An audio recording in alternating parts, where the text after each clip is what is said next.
1, 2, 3, 4. I have some thoughts. I had some lingering thoughts about our last interview, which I thought was great. I know I talked a lot about working on this Odyssey project, and that was kind of my knee-jerk reaction to the pandemic. But here's what I want to talk about. Here's what I think is fascinating: is what happens when you fail at something, or what happens when you do not succeed in getting a project off the ground. Our lives got in the way a little bit. So the idea of doing a weekly essay about themes from the Odyssey just became very daunting, for one. But the second one is this idea that you get the art you deserve rather than the art you want. In reality, what I actually got to make and am rolling with is so not what I thought was going to happen.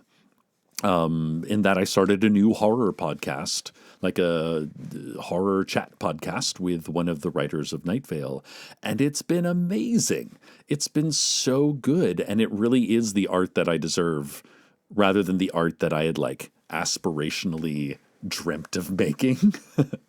The art you deserve is kind of, once you move through that pie in the sky, dreamy, aspirational stuff, you kind of get to what you can actually do and what you actually have in front of you and the resources you have. And, maybe those two things collide. Maybe they intersect.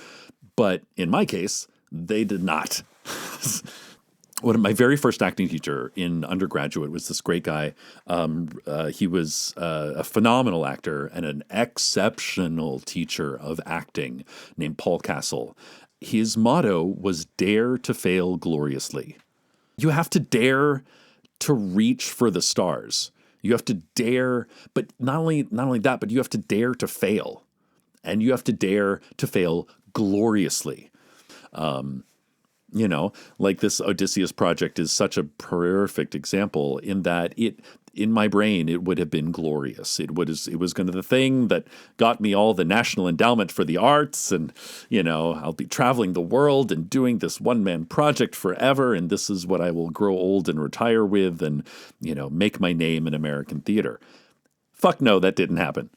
And I think that realization of, well, maybe I fancied myself an auteur, a multimedia audio auteur in some way, but in fact that was like a romantic idealized version of who I wished I was.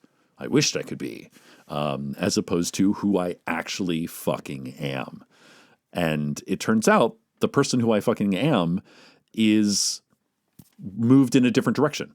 And I hit upon a project that I love making that is probably never going to make a dime, but it's fun, it's interesting, and it's also expanded my awareness of the world.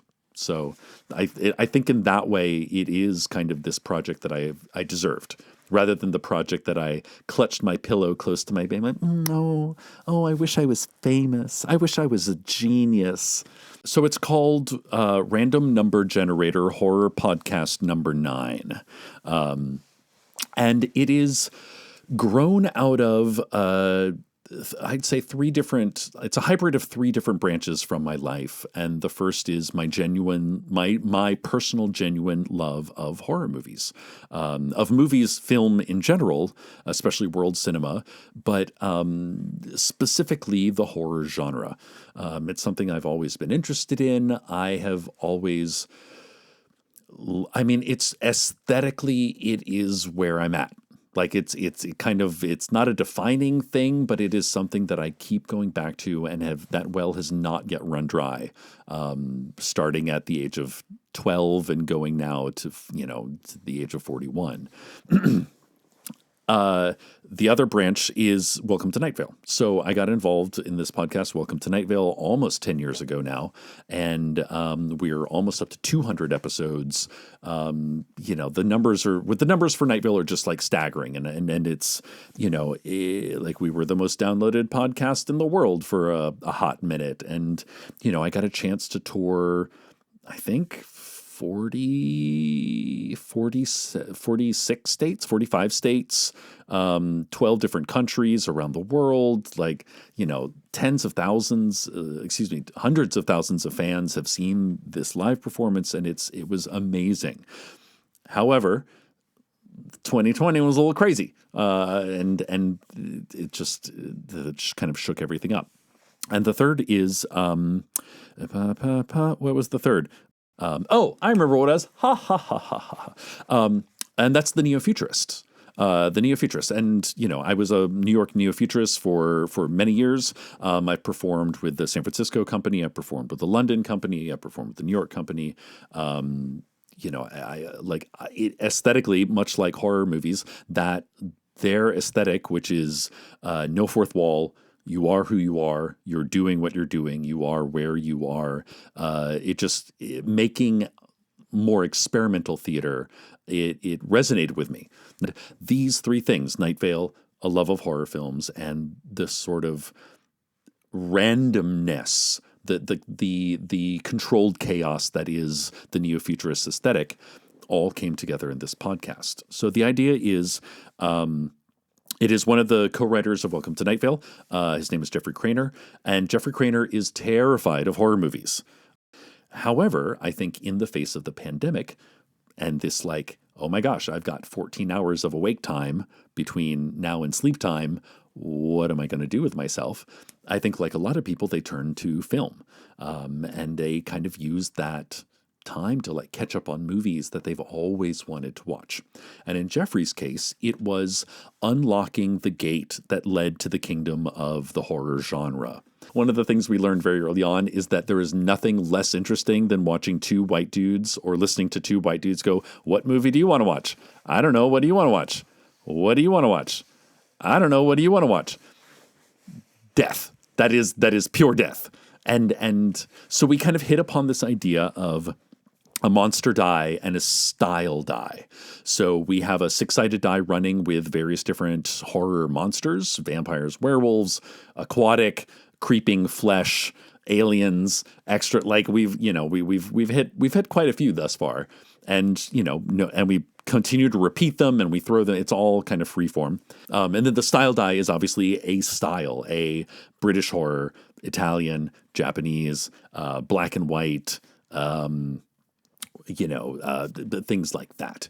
But what's really fun is when we roll the die, the two die, the randomness, the sort of neo-futurist, grandparenting of this podcast comes from the fact that you now have to find a fashion-forward vampire film, or you have to find a trauma movie about flesh. So you are kind of breaking out of what I would consider the sort of regular, usual two white dudes expressing their opinions about the classic horror movies that have been talked about a bajillion times. Horror, actually, because it is a genre film, horror, sci-fi, and fantasy, they sometimes allow filmmakers to say things through metaphor that could never be said to the public at large.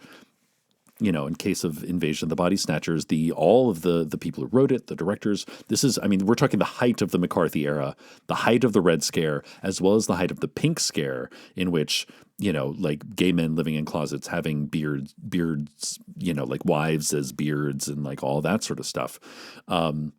Absolutely, it's about those things. But all those filmmakers never admitted that they were about that. They just thought they were making a movie about pod people, about people walking around being like, The monster in Invasion of the Body Snatchers, the pod people, if you will, Is it a metaphor for communism? Is it a metaphor for people of color? Is it a metaphor for homosexuality? Is it a metaphor for infectious diseases? And the answer is yes to all of those, which is why I wanted to jump back on with you and be like, hey, guess what? I failed at something.